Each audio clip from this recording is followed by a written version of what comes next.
How to start a cafe business. I've done it, written books on it. I'm going to tell you the 5 key steps to make sure you're safe when you jump into it. As entrepreneurs and business owners, we know that if we have a clear plan, anything becomes possible. And if you can have a clear plan, a clear process to create that plan, and a way to create clarity with your partner or spouse, you can drive to amazing heights. All right, so if you're thinking about starting a cafe business, hey, cool. It can be fun. It can be a great lifestyle. You're probably not going to get ultra rich doing it, and you're probably going to work a lot of hours, but it can be a lot of fun. So the 5 steps that I really encourage you to consider, first and foremost, is start with the end in mind. And what I mean by this is define, why are you doing this? What are your motivations for starting a cafe? You need to be clear with that. And what would success look like if the business was up and running in a way that you want it to? The purpose of doing this is most people end up starting a business and then they try and get their life to fit in with the business. I'm going to encourage you to go the opposite direction and define what an ideal life looks like, and then define, is this the ideal business for that? Because if you're starting a cafe from scratch and you don't have a lot of resources and you like to take a lot of time off, probably not going to work out. I've been there. So just wording some words of caution. So what you can do to start with this is you can go to our website. It's free, doesn't cost anything. Go to aspiringsolopreneur.com, and there you're going to go through, and there's a tool called the balance wheel. You go about halfway down the page-ish, and it takes about 6 minutes, and it's going to give you immediate results, and it'll give you a snapshot of what success, of where you currently are, of what does your life look like on a holistic, integrated basis with your relationships, your health, your professional, and resources. Have this, and then create a vision of what would amazing look like for this, and then how would a cafe fit into it. I really want you to start with this for the primary reason that there are a lot of people who have a certain image of what it looks like. They get in there, and there are people who feel like they are trapped by their businesses all over the place, and they aren't happy. So if you avoid this, and you see this video like, yeah, I decided I didn't want to do it, I say congratulations, you just dodged a big bullet. Now, provided you go through and you're like, I love this, and I think this would be great, and I love the idea of seeing people on a regular basis. It seems like a very social, fun, collaborative space. Wonderful. The next thing is you're going to need to find a rock star location, an amazing location. Now, I don't want you to commit to it, but you need to start figuring out, where do I want to be and why? And there's certain tools out there that you can do at your disposal. You can start smoking out the areas that you think are of interest. And then there's going to be 3 primary things you look at.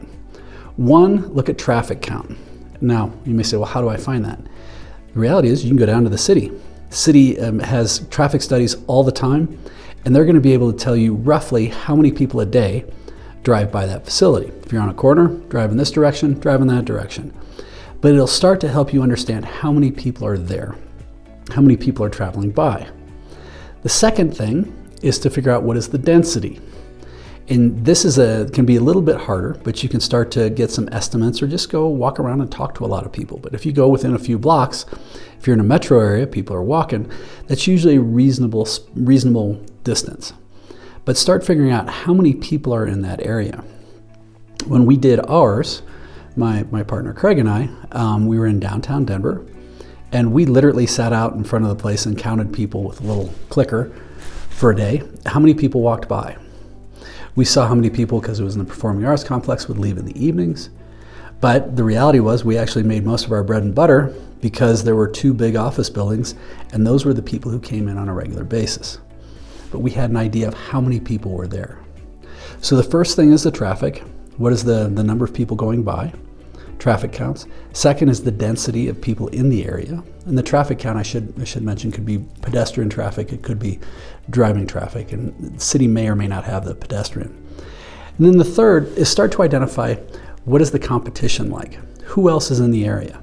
Now, if you have 2 or 3, competitors, but you're in a really dense area, and you go and you see at lunch, and for a 3-hour period, those guys are always running a line, and they're surly, shitty service, and they're not very happy, could be a great opportunity. Could be a way of helping that. You can look at something like Starbucks. Whether you love Starbucks or hate Starbucks, Starbucks is not afraid. They've got it dialed as far as figuring out where they can put locations. They'll put a location every other block if they think that the density is there and they know that there's the capacity. So having that awareness is going to help. So the first thing is for you to define on a holistic level, what does success look like? And is this really what I want?